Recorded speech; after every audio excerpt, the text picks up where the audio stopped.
Hey everyone, and welcome to episode 14 of the Always Wolves Squadcast. As usual, I'm joined by Manny Singh. Welcome. Happy New Year to everybody. And Amy Hadley. Hello, Happy New Year. And you will remember as well, we've got here as well with us today, Kevin Rogers, the CEO of Paycare. How are you doing, Kevin? Happy New Year. Happy New Year. Really good, thanks. Fantastic. Well, we're into a new year. We've all got through 2020. We've all had our own trials and tribulations to get through, but we've made it through. And I thought it'd be a really good idea today to look back at 2020 at some of our own personal highlights, especially obviously from a Wolves perspective. Maybe look at our player of the year and who's impressed us this year, and then we can obviously look forward to 2021. So Kev, as you're back with us again today on this one, do you want to go first with your personal Wolves highlights from this year?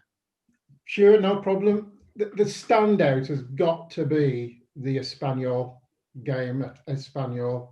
Walking down La Rambla, seeing Wolves shirts after Wolves shirts is it's just an unforgettable experience. Wolves playing in Barcelona. It's just one of those things. It's like, this is where we should be. And it was just an amazing experience. Braga was good the year before, but the Espanyol one was just... Yeah, Braga, you can never forget that with the rain and how that was. It was just, let's go to Portugal. It's going to be really sunny, and it rained for forever. What about you, Amy? I mean, that was my number one, so I'm going to say something different. So I'm going to say it started with that, and then the Spurs away was unbelievable. So I think that whole 4-day period, I called it on my holiday at work. I said, I'm going to be a professional Wolves fan for 4 days, and it really felt like that, like Barcelona to London to Wolverhampton and everywhere in between. And I think for me, that kind of 4-day period was not just as a Wolves fan, but like my highlight of 2020, considering everything that was to unfold later in March. After the Spurs game was the 1st of March, and then the world changed literally 3 weeks later. So I think looking back now, and the fact that the travelling abroad, obviously we can't really freely do it at the moment, I think that makes it even more special to have experienced that, and it's something that I never thought I'd experience as a Wolves fan. So kind of looking forward to the next round of that, whenever that's going to come, but we'll come on to that in a bit, I'm sure. We will. And what about you, Manny? Both of them have just nicked my thoughts as well, because I think everyone's thoughts are going to go to the start of the year, because we haven't been able to develop any highlights since March. Highlights for me are when you're involved as fans, when you go there, when you see your team, and that week, like Amy said, ending with the Spurs win, and even the Brighton home match, which was the last home game before lockdown. We had Samosa Saturday personally. Yeah, we had brilliant record-breaking Samosa Saturday. It was. We raised £6,000 on that day. So that week, coming from Spain, going to Spurs, Brighton at home, 3 decent results, and decent trips anyway. And but more than that, going with your family. I was with my wife and my boys in Spain. Just the memories, turning up, going to your Airbnb and finding out it didn't even exist. I remember that. Standing on the pavement and saying, "Where's this B&B?" And it doesn't even exist. It's just a shop. I don't know anyway. And so we just got a taxi, drove to the pickup point, where the hotel where you pick your tickets up, and I managed to get a most amazing deal. I think it was about €80 for all 4 of us for a night at that hotel. And it's a cracking hotel. Yes. You stayed in the posh hotel. We stayed in a posh hotel from Airbnb. That was a little bit dingy, but I thought, what the hell? It was. You have to look at the finances when there's 4 of you. I ended up in the hotel that the tickets were being. So yeah, it was. That was brilliant. That was, like Kevin says, just seeing the fans, seeing the euphoria, even the singing in the stadium, and taking over their, their music, their goal music. I know what makes it so sad that we've only been at one game where they played that at the Molineux and they didn't even score. So. They play it after every goal now, don't they? When we score at home, but we don't get to hear it because we're listening to crowd noise. But it was a great week, and that's what we're longing for now. That not results, not wins, not watching it. We're longing for that involvement as fans being. Experience, isn't it? It's the experience. It's the shared experience, isn't it? The shared experience. To be honest with you, I mean, the whole European thing was. I feel quite lucky, like probably many of us, that we got to do all these things. Just many different trips before the lockdown come. And I remember like being at Barcelona and thinking about the next trip, I think, which was going to be Athens and stuff like that. And should we book to go or not? I ended up I was in an Airbnb for the Barcelona, but my actual Airbnb was actually there. I was in an Airbnb as well, and mine was there. Yeah, and then obviously that has been brought out the Tottenham trip when it was on our first visit to the new Tottenham Stadium. Fantastic stadium with them. The screens are massive, and going behind twice and then winning the game 3-2, and Raul coming over. I think it was Jota that lied on top of him, and the fans were all going there in the stadium when the atmosphere, and brilliant. We all felt at that moment, didn't we? Champions League, we can do it. And then we had the Brighton game, which was the ball draw. What happens against Brighton? Not 11 times we've played. We don't talk about Brighton. Yeah, Brighton, we're not talking about today. We need them relegated just to not play them ever again. 11 times we played Brighton in the top flight, and 11 times we failed to beat them. But and then obviously that was the last game that we all went to as fans, and that was tragic. 8th of March. It was 8th of March. Yeah, and we haven't been able to go since then. And I it looks the games now, isn't it? But there's still huge that involvement's missing, isn't it? It's like I thought really good, exciting players, but we don't know them yet, do we? Because we haven't seen them. And you just how a player runs. Yeah.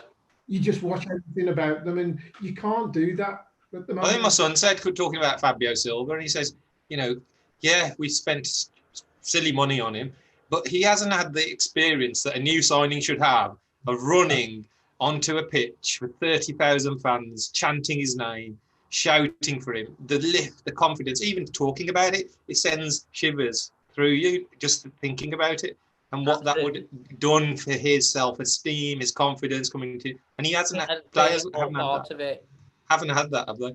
So what are you going to say, Ames? I can't remember. Classic Amy, this is. It'll come back to me. Absolutely, it's absolutely fine. But it looks as if it's going to be 12 months because I can't see us getting back in until they're talking Easter. I mean, I can't see us getting back to full stadiums. Can you? Until the start of next season now. I've written this in many ways. I've written this season off. All I keep saying, as long as we don't get relegated, I'm just a little bit, just get through it, because reset next season. Reset, because all the Wolves players are completely knackered. All the teams look knackered. Everyone's lost a bit of interest in it, and it's just going through the motions, isn't it? At the moment, I think what I was going to say before was with just watching all the games. I mean, from Friday night to Monday night, you can literally just sit and watch football, but that's all you can do. And I do find myself doing that because there is nothing else to do. But just the intensity is not there. Like we said, the lack of involvement. I don't feel involved in any of the games, even when I'm watching, Spurs, City. You usually feel when the crowd's there that you're still part of the crowd watching it at home, but you're just watching, and it just feels like such a loss, and it's just becoming a little bit stale. And I think it's a bit like watching snooker. Maybe not You know that. what I mean? It's hard. Maybe not that much. It's But quite, you're not fine that you put the football on, and if it ain't Wolves, you've got it on, but you're not fully concentrated on it. No, it's just in the background. Yeah. Yeah. Somebody at work asked, I think the way Amy said, somebody at work asked me, so who Wolves got next? And I went, I think they've got Palace on Sunday night. That's what I said. And I had to look at my phone. Oh, it's Friday. You don't even know who they're playing next or what date it is until sort of a day before when people start talking about it. Just I've lost count of the number of times I've gone through that. Yeah.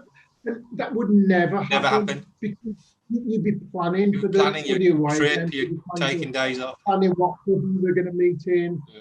That's all part of the experience. And you know, I had a shock today when I realised the game was on Friday this week. Yeah, that's Friday. Friday. Yeah, it's Friday night, isn't it? BT Sport, this one.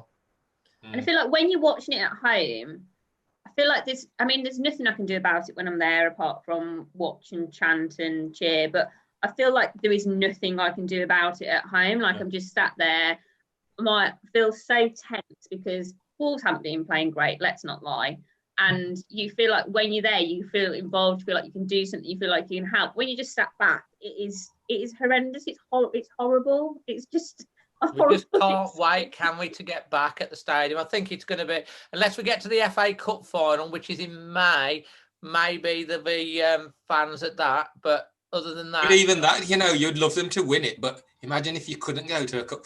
Oh, my dad would be gutted. It's his dream to sing a Bible with me at the finals. Imagine that. So let's go round and let's look at Player of the Year for 2020 and who has surprised you or who has most improved. Let's go with you first, Manny, on this one. With your thoughts? My Player of the Year, I'm going to give it thinking more than just what's happened on the pitch. I'm going to give it to our captain, Conor Cody. Shout. Oh, look, Amy's. I'm so glad you asked me because I knew these guys would have had Conor Cody, not just because of the way he leads us on the pitch. When he got called up for England, and we all shouted for him for England, even though we thought, could he play four at the back? And Gareth Southgate changed his system to get Conor Cody in.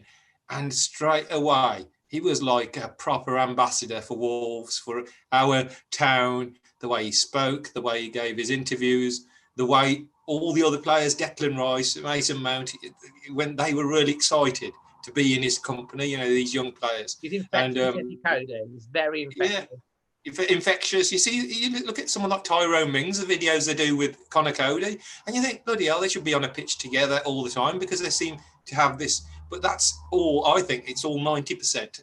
Cody's infectious nature, the way he's just an amazing ambassador on and off the pitch. Even on the pitch, he's been asked to obviously go from 5 at the back to 4 at the back to playing out of the central position, and he's done in the middle at the moment. Yeah, he's done everything really well, considering all those changes, considering all the problems. He's held things together because I think of all the players, maybe because he's English and he can tell us his feelings better than the foreign contingent. You can see in his face that he absolutely misses the fans. When he talks about. Well, Manny, when we were on the sleep out, we had Conor Cody on, and that is what he exactly said. He said, Conor Cody said to start with, we just wanted to get back playing, and I think it was you that asked him about the fans. He said, you know what? Now we want the fans back. We're missing the fans. We just wanted to get back playing, and now we're really, really missing the fans. Yeah, the match against Spurs, that was the one game when I was watching it, as we build up that momentum, as we scored that goal, you just imagine the roar, the crowd, the way. 100% we would have won that match. We just would have. That's what we said as well. It would have happened because that crowd. We did it against Man City. We did it against several other clubs. United at home, Chelsea at home. The crowd does create a lot of anxiety in a defender when there's a pacey forward running towards them. So that just shows that how much clubs have missed. But I also say on the other hand is that there are some clubs that do benefit, when that Leeds that reporter who got lambasted by Leeds, for saying it did actually, for a high intensity side, for a side that's struggling, the break actually came. That's what she said. At a very good time, like Villa. It came good for Villa because it came good for Spurs because they got 6 players injured who got back into their team and finished in Europe. So actually, it did benefit a lot of teams. But anyway, so Conor Cody is my player of 2020, and most impressive. Let's just give it to somebody out the box. I'll give it to Romain Saiss. Oh yeah, Saiss, baby. Go on. He's got a mistake. He's got a mistake in him, but he's just, Yeah, but you can't help but love him, can you? He's brilliant. He talks really well. So that's my 2. Amy, go on then. You'll get next.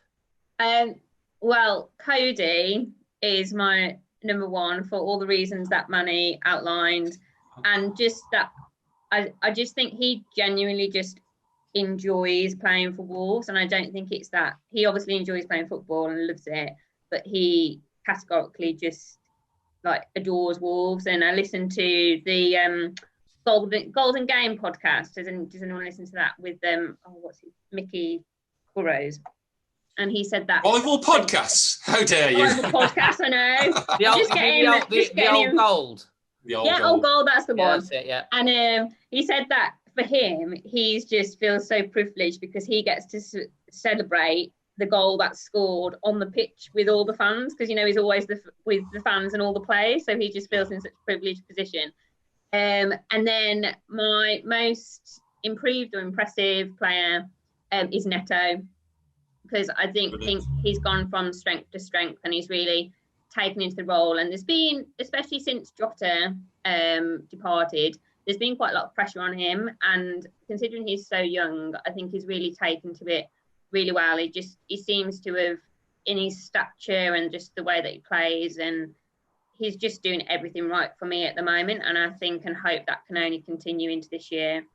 Fantastic. And you, Kev? Well, I've thought about this long and hard, and I actually think in our team we've got 2 world-class players, standout world-class players, and Raul would be the obvious one. But the other one, and he's a bit of an unsung hero, but he's the best goalkeeper I've ever seen. Really? Rui Patricio. He is just, to me, he's world-class. I've never seen a keeper currently in the modern game. There's this tendency to parry and to push and to punch. When a shot is made at Rui, I never have any doubts that he's going to fumble it. It's almost like he's Velcro, man. It just sticks to him. And I think he's like when he first came, his kicking was, I'm going to be generous here and say poor, but he's improved in his game, and I think the solidity of the defence has so much to do with the confidence in the keeper, and I think particularly last year he just gives the whole defence confidence. So I can't think of many keepers better than him that I've seen in world football. Underrated, really. They don't rave about him like they do the other ones. No, but to me, he's as good as Alisson. Yeah. Oh, he's fantastic. He's a better great than shot stopper as well. So I think and again, this is a measure of the progress that we've made, isn't it? And again, it's just my opinion, but to think that we've got 2 world-class players in our team is just incredible. And I don't think anyone inside or outside of Wolves would debate that Raul is world class. No. But I think Rui, for me, I just love watching him play. I guess the surprise one, and again, it's probably another unsung hero, is Johnny. We've really missed Johnny.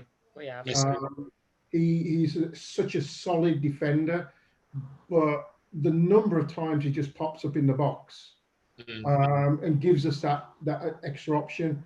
Well, hopefully it won't be too far away, because he'll be almost like a new signing when he comes back, won't it? Oh, it will be. And we think Traore's got big thighs, but Johnny's are just like, he's stocky. Where the hell do they come from? He wouldn't have got knocked over like Ait Norrie did again in the that last match. You know, and you know, when we're changing our system and going back to 4, you know, you think he would be just so ideal in that position because you know he's so strong and solid. Where the fullbacks that we signed, we clearly signed them as wing back, and then we've decided to go 4 at the back because we've had problems. You know, he is massively missed. He's that 7 out of 10. You know what you're going to get. He's not going to let you down. Even his rubbish game is going to be a solid game. He's Mr. Consistent, isn't he? I can't wait for him to be back.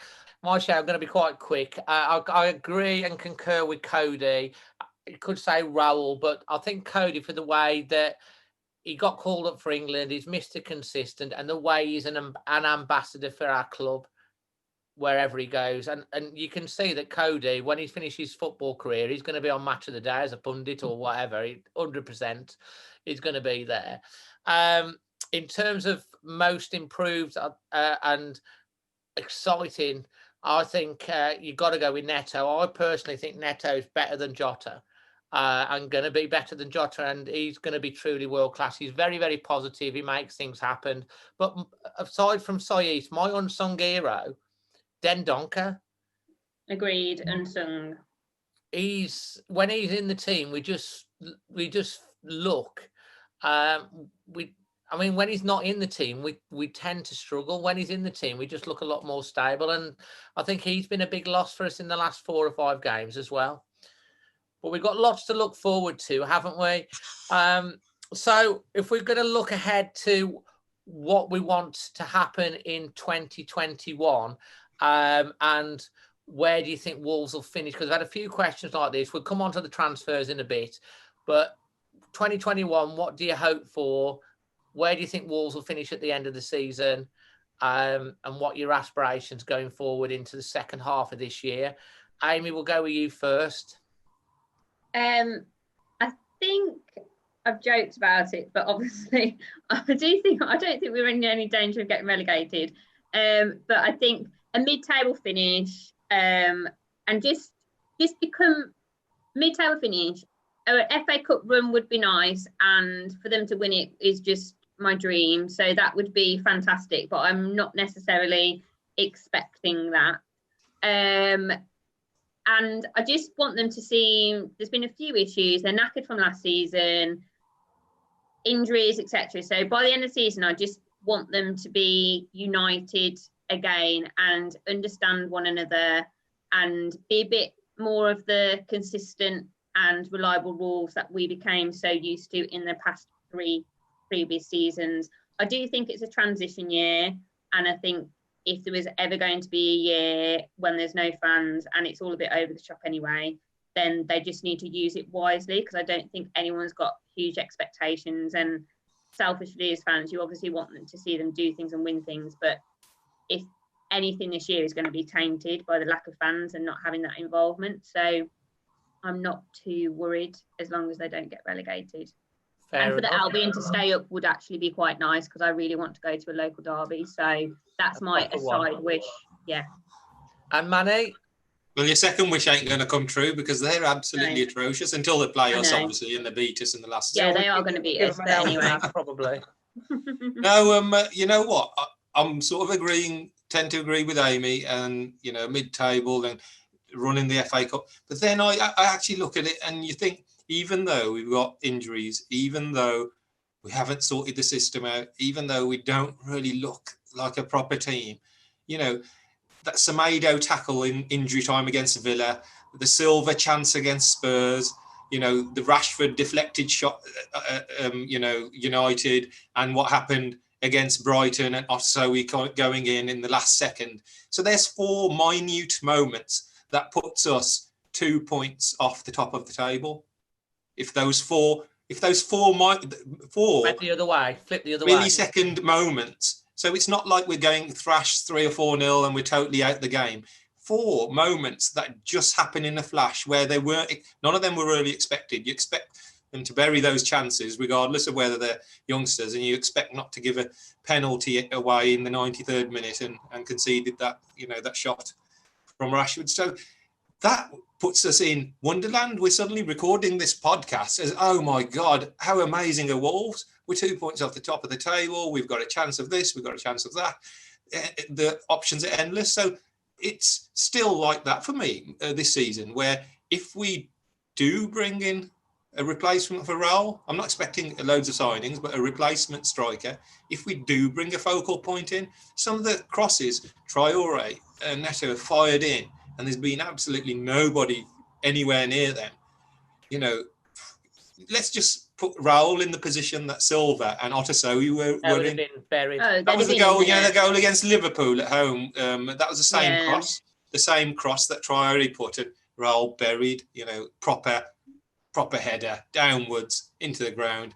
We've won the match, and everybody's moved. So it's not, with all the problems and not playing very well, and all the injuries, and having lots of, John Ruddy must have to do a DBS check every time he goes on the bench, because everybody next to him is a toddler. Is he allowed to sit next to them? Honestly, and look at nobody in the Premier League, even Sheffield United, have a bench as inexperienced as us. Yet still, we're only little fractions away from being firmly in the top 4 or 5. So it's not all lost either. So if we can grab somebody, the players are still full of confidence. It's not like, you have sometimes you go in a bad run and your players are all down and you can tell they don't want to be there. The way Neto talks, the way, even Traore, he's been asleep for the whole season, and then suddenly he wakes up in that match and he wins a penalty. He basically puts the cross on a plate for a striker to bury. He looks a threat every time he gets the ball. So the players have still got something. It's just not clicking in the system. So where are we finishing then, Manny? What's your prediction? I'll go for 10th. I think that's optimistic, and that's an achievement based on the injuries and losing Raul. Okay. Boosh, can you two swap places? Oh, magic. That's amazing. Kev, your hopes for 2021 and the season ahead? First hope is to get the fans back. That's my main hope, because I think we really miss them. They take Wolves forward to a different level. We've seen it so many times. So when that is, I don't know, but hopefully sometime this year in 2021, hope to get Raul back and he comes back safe and well. That will make a massive difference to us. And, we've said it, haven't we, that this season really is a transition period. I think Nuno has tried to change the style of play to give us a plan B. And what's evident through this year, we suffered with lots of injuries and new players coming in. Those partnerships have gone, haven't they? You could name the partnerships throughout the team that we had for the last 3 years, and it was like clockwork. I'd struggle to name a partnership now. Semedo has no partnership with anyone down the right-hand side, whereas you got Doc, who've got a partnership with Traore and with Raul. Doesn't exist any longer.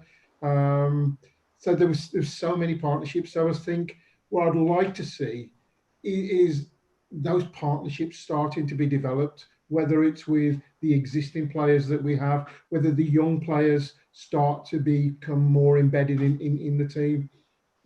Because without doubt, we've signed some exceptionally exciting players. Yeah. I think we've seen snippets of Vinagre that look, his vision looks exceptional. Vinagre?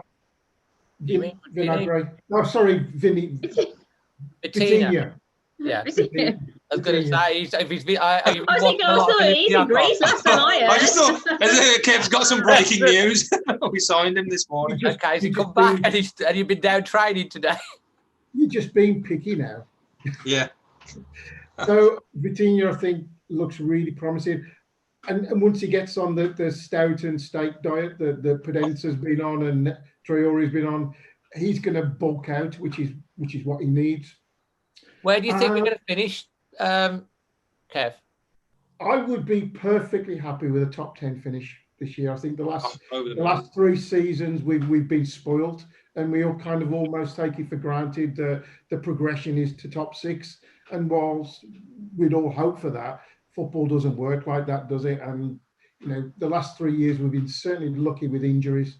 They've come back to really bite us this year, and as I said, the transition is happening. So we've been saying that for a few years, though, haven't they? The fans and stuff like been saying, because obviously Nuno does like the small squad, which you can understand why, and he gets that unity, everyone's involved, and he's got the backup of the under-23s and the youngsters coming through. And that's worked great for the first 3 years, hasn't it? With the injuries hasn't come. But I think this year is a bit of an exception because we had that very long season, the short break of anyone. Obviously, then we've had injuries. We've lost both the fullbacks for whatever reasons. And then we've had a series of injuries. At the last game, 6 players, Bolly, Raul, then Donker, Marcel, who's the other one? Cadence and Johnny, all on the side. That's half of the first team out, and it's caught up with us this year, I think. And when you see like on socials, there's people are very, very negative. That you seem to forget that any team that loses 6 first team starters out their lineup are going to struggle, and when you've got young kids that are coming in, they're going to be very inconsistent, aren't they? So, if you take Mo Salah out of Liverpool, they would be less of a team. They'd still be a good team, but they'd be less of a team. If you took Harry Kane out of Spurs, and Song, and look what happened when they were struggling. You could go through. If you took Rashford out of Man United, they only get a draw. You know, everyone has a talisman, a player that's sort of irreplaceable. Raul was ours. He was like the. Well, we've been saying all along, if we lose him. Said on the last, we've said that a few times, haven't we, on this, that if we lose him, and I think it's not just the fact that he scores goals. When you take, I mean, that's obviously his main, performance, but he holds the ball so well. So in the second half on Sunday at Brighton, we can get the ball off them. And Raul, the way he plays, he can hold that ball so they can play higher up. And it's just little things like that. And he's fantastic. He's out and out world class player, number 9 striker, everything that he does. And to lose that, and also for them to see and experience what they did on the pitch, like that must have just really, really hit them. To win that Arsenal game was unbelievable, considering what they must have seen happen to him. Unbelievable. That's carrying, that is. Successful in the world, Silva. There's no way he was bought to play as a regular this year. No, he wasn't bought to play as a lone striker up front either, I don't think. You look back to when United bought Ronaldo. Yeah. He was 18, exactly the same age as Silva is now. I remember seeing him the first season he played for Man United. Physically, he was just exactly like Silva is now, and it took him 3 to 4 years to start to become the player he is today. So the only thing, Kev, where the fans come in is like we obviously needed a replacement. We need somebody first team ready. So the one thing I've got to say is it's been a great. If we finished 16th and then 14th, and now we were aiming for 10th, we would have said, "Oh, we're progressing every year." Nuno himself also isn't blame-free. He's just a human being. He will make mistakes. He'll do things that are wrong. He when he came into the club, he went 5 at the back. He had this policy from the women's team to the kids' teams, all the way up to the first team. Nobody plays in a different system. He went against his own philosophy this season to try and make us more expansive and create more chances. And have more possession. Who predicted that? Southampton went 4 at the back. No. It totally shocked everybody. So it shows that he is able to change in his head and actually think. And so I think these 6 injuries may, in Nuno's head, going long term, maybe not this season, but in the summer, but he sits down and says to them, the board, the squads around the Premier League, when they've got 6 players out, they've still got a lot of experience to call upon. We haven't. Though no disrespect to Corbiano or Perry or Luke Cundle, they're not Premiership bench players. They're in their development phase. Some of them won't even make it to the top level. It's a harsh reality of academy. They couldn't believe they were on the bench on Sunday, and we shouldn't be in a position where, okay, we've had injuries, that we haven't still got experienced pros who've got game time in them to bring on. We had nothing. We needed it on Sunday, especially Couldn't make a just to difference, give us. we really. And we had nobody to make. They couldn't change anything on Sunday. So that was the issue. If Nuno has decided we've got a small squad, he's got to live with that then, and I don't think he will. I think, like he shocked us with the 4 at the back, I think he will also think, okay, we've been okay with injuries, and now we're struggling, and this could, in the future, we could have more injuries. Who knows? You've got to have a squad in the Premier League. Well, the worry is, Manny, if we get any more injuries on top, like you lose Neves or something like that out the middle as well, we're really starting to get into trouble then, because I think hopefully the players will be coming back. And I don't know how long Dendonker's out for, Marcel, Bolly, Pedence. They don't really show their hand very much, do they? It's all, we know that Johnny's been out long term, and we know that Raoul's out long term, but when are we going to get Bolly back and Pedence and Dendonker? How long are they going to be out for? We don't really know at the moment, do we? He doesn't really talk about it at all, does he? It's all he never does. When they ask him the questions, he'll just say they're working well, they're progressing, and that's it. And he uses very small terms, and he doesn't give any details about anything, about his team formation, about the way they played, things that people say, oh, it's the same old with Nuno. It's just he's that type of a person. He does, and there's a balance in there because fans want information. Fans want to know that Johnny is 4 weeks away, or Dentonker's out for 3 weeks, or because we can then progress it in our heads and think, okay, he'll be back for this match. We can't even do that. So is that something that he should look at? And it's not a slight on somebody in saying they're rubbish or we want them out. To say to somebody, actually, maybe you could improve or do things better, because I'm sure when he makes a decision and then we go and lose the match, just like when he makes a decision and we win one, he must feel more gutted than anybody else. Oh, why did I do that? Or could I have done something different? At the end of the day, he's just human, isn't he, Nuno? And I think whilst we're talking about this, I've had a few messages come through on Instagram and Twitter about, do you think it's time for Nuno? I'm not saying it is, because I'm absolutely no, but like, people are saying, is he the right man? Do we need to replace Nuno? My view is absolutely not. It's like the circumstances are, he's still the right guy. And be careful what you wish for, which I don't understand. Yeah, we've not had the best of results. But what are your views? He has made mistakes. You can see that in certain games, and we could all see watching, he got that wrong, but he's only human and you're going to make mistakes. I mean, what are your thoughts? One of my highlights of 2020 was when he signed his new contract. Yeah. And, we said, everyone, lots of people said, that's the most important signing we've made. He's human. He's going to make mistakes.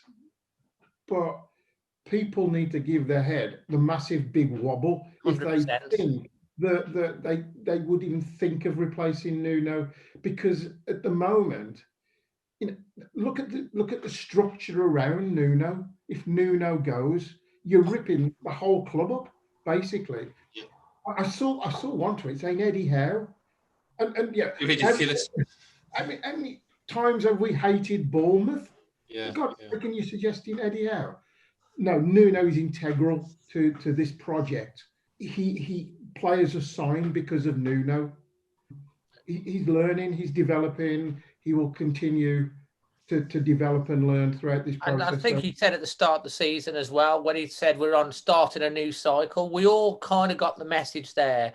So in anything in life, sometimes you have to take a step back to take steps forward, and this year is our step back.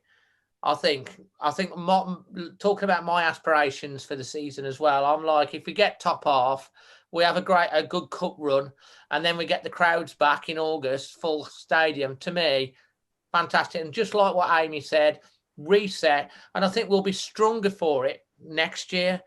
I think next year could be next season could be a really exciting season if they get it right and we get the players back, and all the young players that we've got in the team now learning have had an extra year and then we again invest in the summer, we could have a really exciting season in the following season.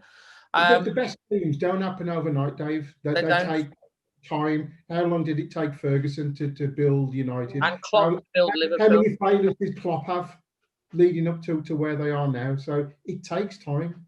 What do you reckon, Amy? Nuno?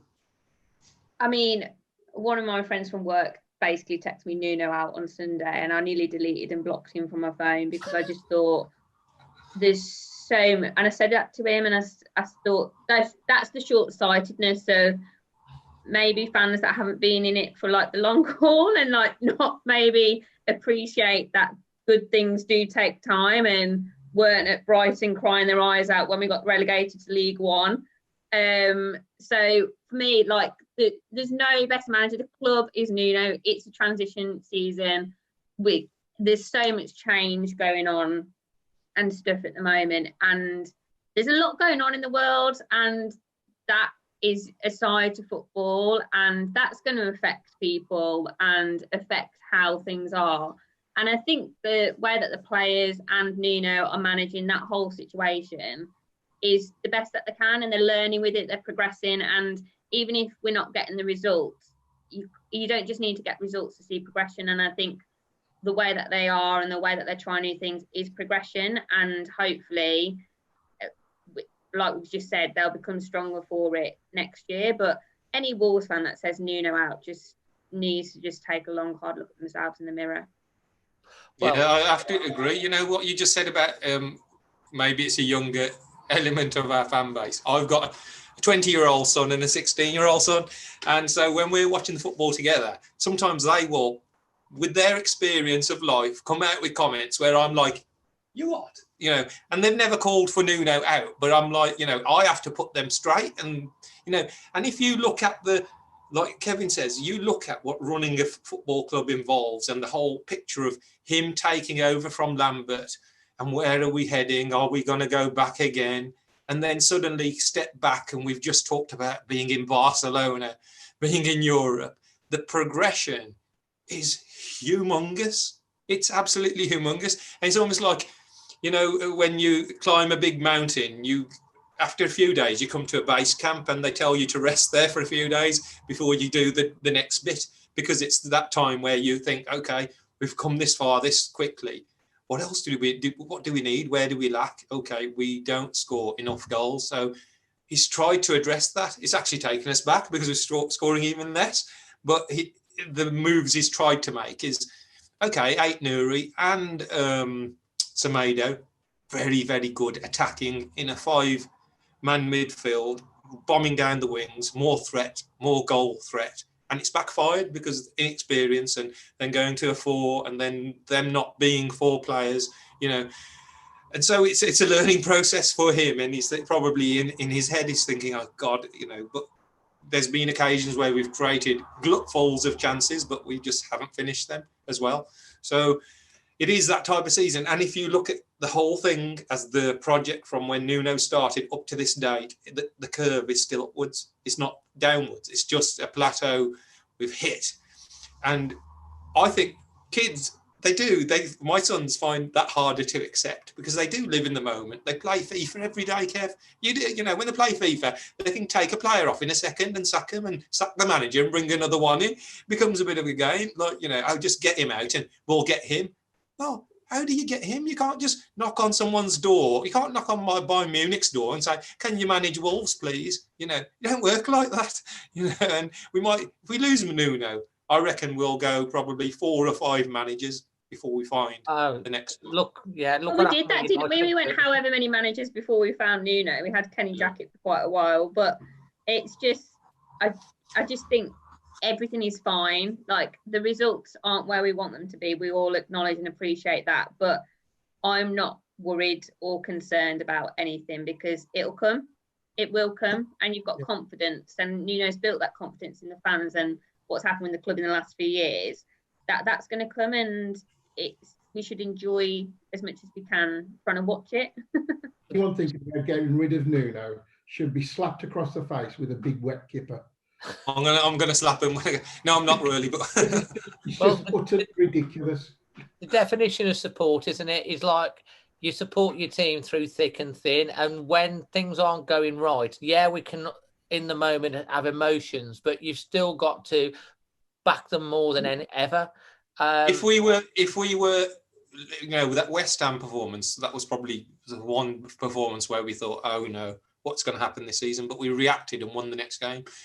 If we were producing West Ham type performances, no hope, heads bowed, down, United. losing matches, losing matches, not being in the game, not showing ambition, totally clueless in everything we did, then obviously the manager will face the consequences, and you say maybe he's done it, but we're not.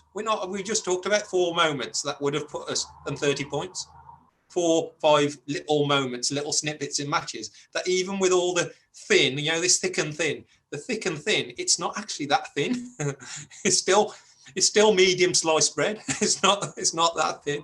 It's still okay, So we're not as bad as we are. It's just expectations got raised very quickly on the back of getting into Europe, being 7th, and thinking Champions League next, and thinking, well, actually, Nuno's still a very young-ish manager. The squad are the youngest in the whole league. Nobody can put a bench out like what we did the other day and still nearly win a Premier League match, And so we just got to take a deep breath, all of us, and think about what we're saying, because if the fans start posting messages, sounding messages, players read them, managers read them. They say we don't. They do. Everybody reads them, and you see the negativity, and it spreads. And other people who maybe think, no, he's okay, starts to believe that as well. You can quickly get a ripple effect, and suddenly, the manager might think, oh, I've had enough, I'm going. And he's gone. And then where are we? Like Kevin says, where's the structure of the club? Everything that he set up and all the philosophy, everything is in the bin. We start again. And that might mean anything. It could be relegation. It might mean that we go forwards. We don't know that, but I think we got the best man. The grass isn't always greener. We've only got to look at Watford and what's happened, with their chopping and changing. Fosun are very shrewd. They'll make the decisions based off things, and I think at the moment, although you've got concerns potentially about the games and where we're going to get the next win for, we're still quite comfortably away from that. If the results still continue to go downwards and the performances drop off, then there's more questions to ask. But obviously that brings us on to the transfer window right now in January, where Wolves are probably needing to act and bring in that striker. If I say to you now, if we were to go out and get a striker right now, and you could get one that's available, I'll go with you first on this one, Amy. Who would you want? Oh, I don't know. I mean, we're going to come on to it anyway, so I'm going to bring up Costa as the obvious choice. Yeah. Because, I mean, he's proven he can score goals. He's a free agent. The only thing would concern me is he's got a bit of a temper on him. And I don't know how that will fit into the Wolves squad personally. I've done a video on that today, which will go out later tonight, about Costa, talking about exactly these type of things. Because an Italian journalist, hasn't he, today, Romaro or something, that has actually quoted from speaking to Costa that he's had offers from Brazil and Turkey, but he's holding out for an offer from the Premier League. And they talked about Wolverhampton Wanderers in that thing. It's on Sky. Manny, if we could get Diego Costa with all obviously the baggage, but that comes with it. But what we need more than anything else is a fully fit. So there's question marks. He's fully fit. Yeah, but he had a lot of injury problems as well. So he has been broken down in the last 12 months. So, we know in the Premier League, he is, for example, against Brighton, when we're struggling, a centre-half can just lump the ball forward to Costa, and he can bully a defender and just hold the ball and just play it short to Neves and Martini, and we can start off an attack. And we didn't have that. We really lacked that. Like you said, Silva's just not ready to play that type of role for a long period of time. So in that respect, not just his goals, just having an outlet, just having a figurehead. If you're a defender, Diego Costa's up against you. You're not going to have an easy time. you know, if Fabio Silva's playing against you, you're probably thinking, this kid's struggling. I've got this one in my pocket. So he would provide a boost, and I'm not too bothered about the temper. And I just think Nuno's the kind of person, arm around him, you know, and these big-headed, terrible people. But when you look at their personal lives, they're he's a bit of a softie in his personal life. Yeah, it's just on the pitch they develop a bit of an arrogant attitude. It's not a bad thing. You don't mind somebody going up face to face with somebody or pushing someone out of the way and telling them what they think, you know. And because we haven't got that, we've got a lot of young kids doing lots of fancy things, but we haven't got that. So it might not a long-term solution, obviously, just a very short-term solution. But we've still got to provide experience and cover for Raul longer than Diego Costa. So in that respect, I think we can't be limiting ourselves to just going to Portugal and Spain and finding somebody. You know, if you look down the road, you know, Ollie Watkins ain't scored many goals for Villa, but he's settled in, he holds the ball up, it's all those things that he does, you know, works so hard. One of the things we don't do, we are the worst in the Premiership at right now, is pressing in the final third. Liverpool and Man City have got the highest pressing stats out of anybody in the final third. So when the defenders have the ball, their attackers are on them. They don't give them a second. We let the defence have the ball. We're the worst. Every club is better at us. We wait till they attack us, and then we're the highest pressing team in our defensive third, and then we break from there. So we do our pressing deep. So when we see Wolves falling back deep in second halves, it's not actually they're falling back. That's just the way at the moment we don't do anything up top. We get a striker experienced in that, whether it's even from the Championship, you know, it's not even that he has to score 20 goals a season. It's just somebody who can play that position with a brain that will help us press the defensive lines and get us further up the pitch. So names, you've just mentioned Costa. There's Origi from Liverpool's been mentioned as well. Origi, yeah, I'm sure Origi could do a job for us as well. I wouldn't rule that out, but there's not. January's such a hard time because anyone who's really good, you know, they're already playing and they're not going to be let go of, you know. And what's your thoughts on Origi and Costa, Kev? What we've lacked, and we've lacked it for a while, is some real devilment in the team, some experience. I wish at the time we'd have signed Pepe when he left Besiktas, because he's an animal. We don't have that. He's a real beast, and Costa falls into that. It gives us a bit of something that we don't already have, as well as experience, as well. It would definitely bring fear into defenders that we're playing against. Whether we're going to shell out 275 grand a week, I'm not sure that. Uncle George Mendes. I know. We haven't got to pay a transfer fee. I reckon, you know, it could be a good fit. Don't forget when Cantona was the bad boy at Leeds, and then he went to United, and look at what he turned into. Yeah, he's certainly something that should be considered. I mean, who wouldn't want him in the team? He's a. Again, he'd be the highest profile signing even though at his age and his experience that we've probably ever made. And maybe that's the thing that is the step for Wolves, the next step, where the club, the Fosun and Nuno, we've got the policy, bringing in the youth, bringing in players that we've never really, but the Bowleys of this world and Johnnies of this world that we never really heard, and they've done really well, is actually making the statement and saying, we're signing Costa. I think it would be a big statement. So maybe that's the next step of our development of getting into the, you know, and are the club prepared and Nuno prepared to do that right here, right now in January? Time will tell.